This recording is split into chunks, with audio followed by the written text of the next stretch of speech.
Assalamualaikum warahmatullahi wabarakatuh. Kami dari kelompok 3 yang beranggotakan Imelda Aisyah Apriliani, Keisha Oktavia Simanjuntak, Nurul Khotimah, Putri Eka Puspita, Reta Kasikanayakana, dan Retno Trianjani. Di sini kami akan mempresentasikan konflik di Eropa. Yang pertama ada konflik Bosnia dan Herzegovina. Definisi: Eropa merupakan salah satu dari 7 benua yang memiliki populasi sangat padat dan terdiri dari beragam etnik. Benua Eropa merupakan tempat lahir dan berkembangnya peradaban Barat. Latar belakang: Eropa merupakan kawasan yang sering terjadi perebutan pengaruh kekuasaan dan kawasan.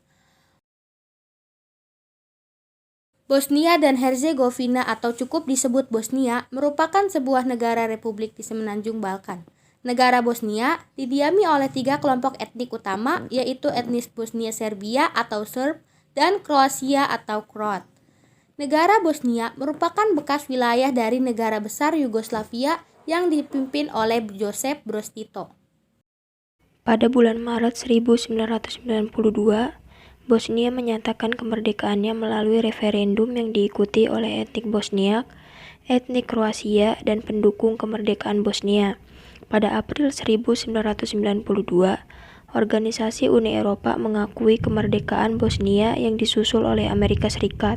Namun, kemerdekaan Bosnia ini diboikot oleh etnis Serbia. Kemerdekaan ini juga dianggap tidak sah karena pemerintahan Yugoslavia menolaknya. Penolakan ini atas dasar pemikiran Slobodan Milošević yang ingin menyatukan kembali wilayah-wilayah Yugoslavia. Sepeninggal Tito, Slobodan Milošević merupakan golongan etnis Serbia yang berhaluan ultranasionalis yang telah terpilih menjadi presiden negara bagian Serbia.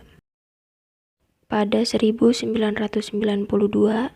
orang-orang Serb Bosnia telah mengincar Srebrenica dan hendak menjadikannya sebagai bagian Serbia. Srebrenica merupakan wilayah aman yang luput dari jangkauan Bosnia-Herzegovina. Pada 1994, kaum Bosniak bergabung dengan saudara seetnis dan seiman mereka di Kroasia. Koalisi ini menjaga wilayah-wilayah yang telah diumumkan oleh PBB sebagai milik Bosnia-Herzegovina. Pada 1995, Serb Bosnia berhasil memasuki kota Srebrenica pada Juli 1995. Radovan Karadzic, Presiden Republika Srpska yang merujuk pada daerah otonomi Serbia di Bosnia-Herzegovina, merancang berbagai teror dan kerusuhan di Srebrenica. Mereka juga memberlakukan embargo pangan dan barang-barang kebutuhan sehari-hari terhadap orang-orang Bosniak. Puncaknya ialah pembantaian. Ribuan warga sipil Bosniak dirampok, diperkosa, dan dibunuh dalam rentang tanggal 11 hingga 22 Juli 1995. Nagorno-Karabakh adalah sebuah wilayah yang terletak di bagian selatan Kaukasus, tepatnya 270 km sebelah barat Baku, ibu kota Azerbaijan. Wilayah ini dihuni oleh mayoritas etnik Azerbaijan dan dikuasai oleh militer Azerbaijan. Perang Nagorno-Karabakh tahun 1988 sampai 1994. Perang Nagorno-Karabakh dikenal juga sebagai Perang Pembebasan Artsakh di Armenia dan Nagorno-Karabakh. Adalah suatu konflik bersenjata yang terjadi pada akhir 1980-an hingga Mei 1994 di daerah kantong Nagorno-Karabakh Barat Daya, Azerbaijan, antara etnis mayoritas Armenia dari Nagorno-Karabakh didukung oleh Republik Armenia dengan Republik Azerbaijan. Pertempuran Kecil Mardakert 2008. Pertempuran Kecil Mardakert dimulai pada 4 Maret 2008 setelah protes pemilihan umum Armenia tahun 2008. Pertempuran itu termasuk paling sengit antara etnis Armenia dengan pasukan Azerbaijan terkait sengketa wilayah Nagorno-Karabakh sejak gencatan senjata 1994 setelah Perang Nagorno-Karabakh. Kekerasan pada 2010. Pada tanggal 18 Februari 2010, terjadi baku tembak antara angkatan bersenjata Azerbaijan dan pasukan militer Armenia Karabakh.